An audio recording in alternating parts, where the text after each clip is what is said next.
untuk waktu ini untuk mendapatkan bagaimana melihat dengan gambaran dengan lebih jelas apa yang berlaku konflik di antara Iran dan Israel di talian pada ketika ini menerusi Google Meet Profesor Dr. Muhammad Azizuddin Muhammad Sani, Timbalan NAB Chancellor Akademi dan Antarabangsa Universiti Utara Malaysia. Assalamualaikum Prof. Assalamualaikum. Prof, mungkin sebagai permulaan melihat kepada beberapa jam setelah berlakunya serangan drone yang dilancarkan oleh Iran berpuluh-puluh, mungkin ada laporan media yang mengatakan ratusan jumlahnya yang dilancarkan terus ke Israel.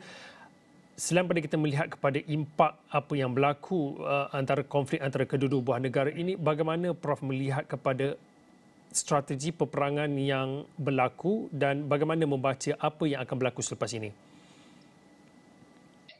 Okey, saya rasa apa yang kita boleh faham daripada serangan Iran terhadap Israel ini, saya rasa serangan ini adalah satu serangan balasan terhadap apa yang dilakukan oleh Israel terhadap konsulat Iran di Syria dan kalau kita lihat hujah daripada Iran itu sendiri mengatakan mereka menggunakan artikel 51 Piagam Pertubuhan Bersatu yang mana menggunakan kalau kita kata self defense mempertahankan diri sendiri terhadap apa yang dilakukan oleh Israel terhadap konsulat Iran di Syria yang mana kita tahu berdasarkan undang-undang antarabangsa Vienna Convention on Consular Relations memang mewartakan kawasan konsul itu adalah kawasan wilayah kedaulatan negara yang mendirikan konsul tersebutlah, maksudnya dalam konteks ini Iran.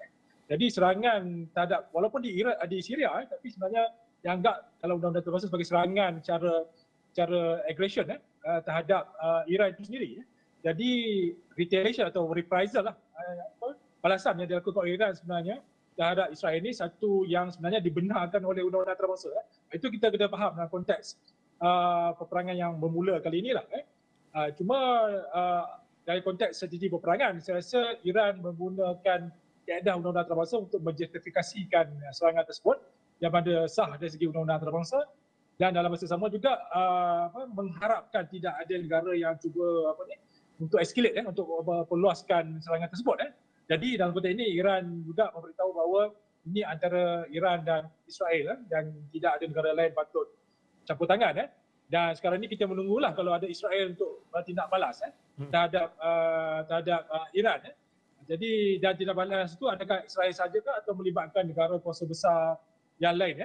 Jadi kalau ada melibatkan negara kuasa besar lain, dia akan menjadi peperangan yang lebih luas lah, lebih besar.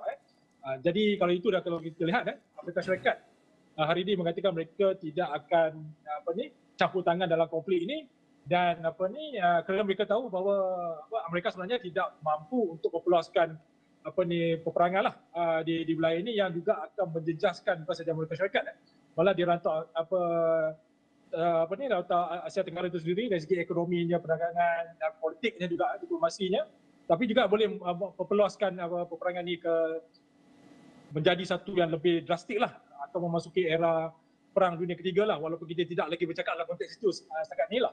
Jadi oleh faktor ini saya rasa strategi setakat hari ini kita lihat bahawa Iran nak melihat respon Israel itu bagaimana dan apa yang saya boleh faham ini juga salah satu strategi lah untuk perundingan, negotiation antara pihak Iran dan pihak Barat dan juga Israel untuk menyelesaikan isu Palestin. Jadi itu yang didesak oleh negara dunia masa sekarang ini supaya peperangan ini jangan diperluaskan dan selesaikan isu yang menjadi duri dalam daging pada masyarakat dunia masa hari ini iaitu isu Palestin. Jadi itu yang saya rasa strategi peperangan setakat hari ini itulah hasratnya yang dilakukan oleh Iran.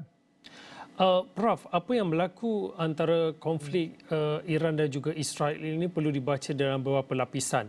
Dalam masa yang sama, di peringkat ataupun di pihak Israel mengatakan mereka telah menang, manakala di pihak Amerika Syarikat telah menyatakan oleh presidennya mengatakan hampir kesemua serangan drone telah berjaya dipatahkan. Dalam masa yang sama, Iran mengatakan operasi apa yang dilakukan ini sudah komplit ataupun sudah selesai, tetapi memberi amaran kepada Israel akan ada respon yang lebih besar jika diserang. Bagaimana Prof melihat dalam konteks ini, walaupun belum ada lagi cakap-cakap akan ada gelombang serangan baharu, tetapi melihat kepada keadaan apa yang berlaku pada ketika ini, bagaimana kita membacanya Prof? Saya rasa serangan ini serangan yang masih lagi minimal lah. Kalau kita ingat serangan roket dilakukan oleh Hamas sebelum ini pun ketika pada 7 Oktober lalu pun melibatkan lebih kurang dalam 5,000 serangan roket. Jadi ini baru serangan kecil bagi dalam konteks kapasiti peperangan. Itu hanya dikatakan dalam puluhan ataupun 300 lah roket drone yang digunakan untuk serangan. Jadi ini lebih pada satu taktikal lah, serangan amaran yang dilakukan oleh Iran dengan harapan Israel jangan campur tangan ataupun cari jalan untuk menyelesaikan isu di rantau ini, khususnya melibatkan Palestin. Jadi walaupun ada kata-kata bahawa Iran gagal ataupun Israel menang sebagainya, saya rasa lebih pada propaganda. Jadi itu yang kita dalam pihak media dan juga masyarakat yang merhatikan dengan lebih dekat konflik begini supaya berhati-hati dengan maklumat yang diterima. Sebab banyak juga maklumat yang dikatakan tidak tepat. Misalnya ada yang mengatakan 99% daripada serangan Iran itu jadi dipatahkan. Tapi ada juga report yang mengatakan di sebelah utara di kawasan gurun di sebelah utara Israel dan sebagainya, di mana kamp tentera Israel itu berjaya dibom, diserang di sana. Jadi dalam konteks ini saya rasa maklumat yang kita perolehi banyak daripada media antarabangsa yang mana kita perlu tapis lah mana satu maklumat yang tepat yang betul. Jadi realiti sekarang ni saya rasa serangan yang dilakukan Iran ni masih lagi serangan yang kecil daripada kapasiti Iran yang sebenar, dan serangan juga saya rasa boleh dilakukan di pihak-pihak yang pro pada Iran di Iraq misalnya, di Hezbollah misalnya, di Lebanon dan juga di pihak-pihak negara lain khususnya Houthi misalnya di Yemen. So maksudnya perang ni boleh jadi perang yang lebih besar lah. Tapi Iran juga merasakan ada tanggungjawab tidak mahu perang ni jadi lebih besar. Itu serangan itu saya rasa agak minimal. Jadi sekarang tunggu respon bagaimana Israel untuk respon kepada bertindak balas pada serangan ini. Sekiranya mereka respon cara, saya rasa Israel sekarang mengharapkan respon Israel itu mesti disertai oleh Perancis, Amerika Syarikat, Great Britain dan lain-lain bersama. Tapi melihat dari reaksi hari ini, banyak negara-negara ini tidak mahu terlibat sama dalam peperangan ini sebab mereka tidak mahu nanti akan menjejaskan lebih besar lagi kepada konflik di situ. Misalnya contohnya isu minyak tenaga. Iran adalah pengeluar keempat terbesar di dunia minyak global. Yang apabila berlaku serangan kepada Iran, dia sebenarnya akan meroncatkan ekonomi dunia dengan lebih teruk, walaupun dalam sekarang ini dah tidak ada ketentuan yang stability dari segi ekonomi itu. Jadi bila berlaku perangan yang lebih besar, dia akan menjejaskan ekonomi global secara keseluruhan lah. Jadi ini akan beri kesan bukan saja di rantau tu juga di Malaysia. Jadi itu sebab saya rasa kita kena berhati-hati melihat dengan minat, maksudnya dengan teliti lah apa sama ada peperangan ini hanya dalam skop yang kecil ataupun dia jadi skop yang besar.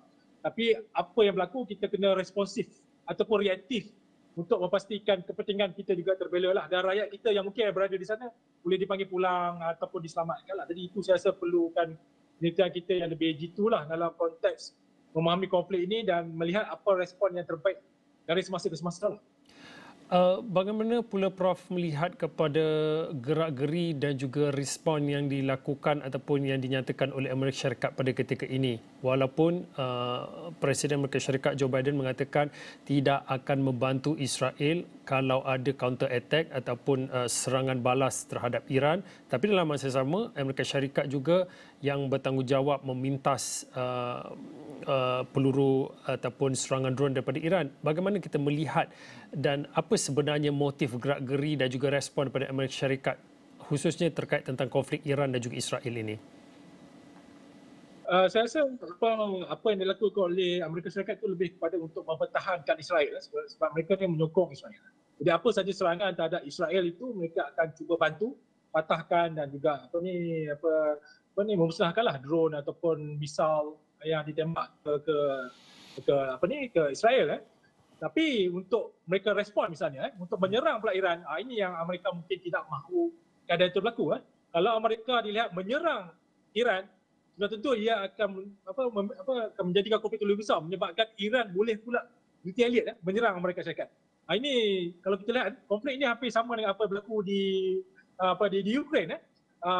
Amerika bantu Ukraine persenjataan dan sebagainya, tapi Amerika tidak mahu terlibat secara langsung dalam konflik itu menyerang Rusia. Kerana kalau dia menyerang Rusia, dia menjadi konflik lebih besar dan Rusia boleh retaliate membalas kepada Amerika Syarikat itu sendiri. Jadi konteks perang ni masih dalam skop yang agak terbatas sebenarnya sekarang ni. Cuma Israel memang mereka mahukan Amerika Syarikat terlibat dalam perang untuk menyerang Iran sebab dia bagi justifikasi lebih besar untuk dia memperluaskan konflik ini untuk kepentingan dia. Tapi Amerika Syarikat faham Amerika Syarikat tidak mahu konflik ini menjadi konflik yang lebih menyebabkan kerumitan berlaku ke pihak mereka, yang mana kita tahu Amerika Syarikat sekarang dah overstress dari segi ketidakpastiannya, tidak mampu untuk mewujudkan satu lagi konflik yang lebih besar. Dan dalam konteks ini saya rasa ini menyebabkan mereka mengambil pendekatan bahawa mereka akan bantu Israel tapi tidak akan bersama Israel untuk menyerang Iran. Itu pendekatan yang sedang diambil oleh Amerika Syarikat masa inilah. Jadi sebab mereka tidak mahu terlibat dalam konflik ini yang menyebabkan nanti serangan dilakukan terhadap kedutaan Amerika di beberapa tempat lah dilakukan oleh Iran misalnya, ataupun pasukan-pasukan inilah proksi kepada Iran lah. Jadi itu yang saya rasa sekarang ini sedang berlaku untuk membatasi perang itu supaya ia tidak jadi lebih meluas. Prof, mungkin yang terakhir sekali, satu lagi kalau kita melihat kepada kenyataan yang dikeluarkan oleh Wisma Putra yang mana menyatakan semua pihak perlu berhati-hati dan mengelak sebarang konflik yang memburukkan lagi situasi yang telah pun berlaku khususnya di Timur Tengah, di Asia Barat itu. Tapi untuk kali ini apa yang Wisma Putra menyatakan tentang sebarang bentuk provokasi hanya akan menambahkan konflik di rantau berkenaan dan tidak akan membantu rantau itu daripada situasi khususnya melihat kepada perjuangan membebaskan Palestin dan juga ke arah gencatan senjata. Mungkin pada waktu ini mungkin ada yang berpandangan melihat ini adalah salah satu strategi Israel untuk mengaburi pihak ataupun mengaburi pandangan dunia dengan apa yang dilakukan, keganasan, genosid dan juga jenayah kebuluran yang dilakukan terhadap rakyat Palestin. Bagaimana Prof melihat dua perkara yang mungkin dilihat berbeza tetapi sebenarnya ada kaitan antara satu sama lain, Prof? Ya, kalau kita lihat Israel memang sengaja mahu memperluaskan konflik ni, dan kita pun dah ramalkan daripada awal lagi dia akan cuba menarik Iran untuk bersama-sama dalam konflik ini. Dan kalau kita lihat walaupun serangan Israel dilakukan terhadap serangan Iran terhadap Israel dilakukan, tapi dalam masa sama Israel masih lagi menyerang Gaza dalam masa terdekat. Jadi dalam konteks ini sebenarnya apa yang cuba dilakukan oleh Israel sebenarnya untuk mengalih tumpuan konflik yang mereka hadapi, genosid yang mereka hadapi yang menjadi hantaman seluruh masyarakat dunia pada konflik yang baru dengan Iran. Jadi mereka menjadikan Iran sebagai musuh yang harus dibenci oleh masyarakat antarabangsa. So dalam konteks ini saya rasa kita kena faham konteks ini, jangan kita terikut dengan propaganda dan strategi yang cuba dibawa oleh Israel dalam masa ini. Yang mana fokus konflik ini masih kita berikan kepada apa yang berlaku di Gaza, dan kita harus terus beri tekanan kepada negara kuasa besar dan juga khususnya Israel untuk balik ke meja rundingan dan melaksanakan agenda yang sekarang ini sedang dipersetujui oleh semua masyarakat dalam masa itu, two-state solution untuk mewujudkan dua negara yang bersaingan lah. Jadi dalam konteks ini saya rasa Iran pun faham itu, Iran tidak mahu konflik ini diperluaskan, cuma mereka harus bertanggungjawab untuk membalas apa yang berlaku terhadap konsulat Amerika di Syria. Dan saya rasa fokus dunia sekarang ni perlu masih lagi berikan kepada apa yang berlaku terhadap Palestin dan Gaza. Jadi jangan mereka alihkan fokus itu kepada konflik lain yang sebenarnya ada kaitan tapi bukanlah konflik utama. Konflik utama adalah kita macam mana nak selesaikan masalah isu Palestin itu sendiri. Dan di Malaysia juga saya rasa kita lebih bertanggungjawab lah dengan apa yang berlaku ni supaya kita kita ikuti dan juga terus beri sokongan kepada rakyat Palestin lah, membebaskan negara mereka daripada penjajahan rejim Israel ini. Jadi saya rasa perlu ditekankan dan harus jadi tumpuan kita pada masa inilah.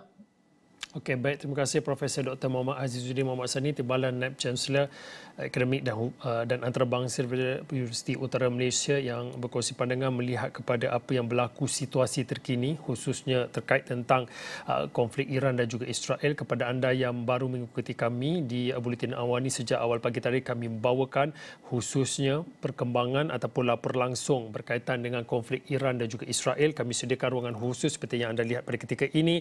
Lapor langsung serangan drone Iran ke atas Israel adalah satu permulaan perang baharu, dan berapa lagi artikel dan juga berita berkaitan dengan konflik antara dua buah negara ini kami muat naik khususnya di platform astroawani.com. Anda boleh mendapatkan maklumat terkini dan juga berita-berita semasa berkaitan dengan perkara ini.